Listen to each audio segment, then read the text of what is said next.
নমস্কাৰ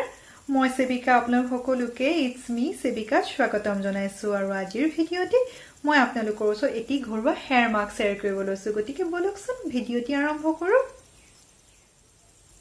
এই ঘৰুৱা হেয়াৰ মাস্কৰ বাবে লগা সামগ্ৰীসমূহ হৈছে প্ৰথম সামগ্ৰীবিধ হৈছে আলু বা আলুৰ ৰস আলু প্ৰচুৰ পৰিমাণে ভিটামিন থাকে ভিটামিন সি আইৰন আৰু মেগনেছিয়াম থাকে আৰু এই আলুৰ ৰস লগালে উফিৰ সমস্যা নাইকিয়া হোৱাৰ উপৰিও চুলিখিনি কণ্ডিশনাৰ কৰাত সহায় কৰে দ্বিতীয় সামগ্ৰীবিধ হৈছে মৌজুল চুলিৰ কাৰণে যথেষ্ট ভাল আৰু মৌজুল লগালে চুলি গ্ৰোথ স্মুথ আৰু শাইন কৰে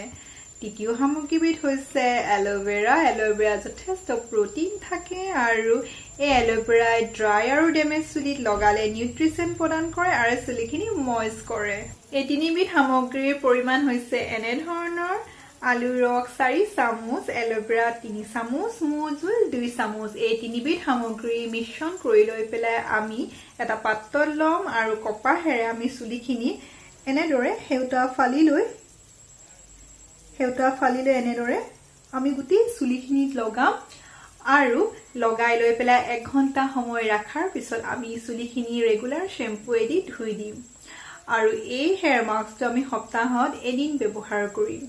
আৰু এনেদৰে আপোনালোকে কেইবা সপ্তাহ ব্যৱহাৰ কৰাৰ পিছত ইয়াৰ ৰিজাল্ট লাহে লাহে পাব আৰু পজিটিভ ৰিজাল্ট পাব এই হেয়াৰ মাস্কটো ব্যৱহাৰ কৰিলে আপোনালোকৰ চুলি হৰা বন্ধ হ'ব লগতে নতুন চুলি গজিব আৰু চুলি ঘন হ'ব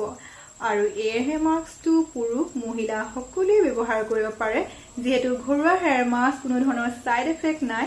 আৰু এই হেয়াৰ মাস্কটো আপোনালোকে ব্যৱহাৰ কৰিবচোন কেনে পালে আৰু মোক জনাব এয়া হৈছে মোৰ আজিৰ ভিডিঅ আশা কৰো আপোনালোকে ভিডিঅটো চাই ভাল পাইছে যদিহে ভাল পাইছে তেনেহলে মোৰ ভিডিঅটো লাইক কৰিব নাপাহৰিব আৰু মোৰ চেনেলটো সাবস্ক্ৰাইব কৰি দিব আকৌ লগ পাম মোৰ পৰৱৰ্তী ভিডিঅ তেতিয়ালৈ আহিছো বাই বাই টেক কেয়াৰ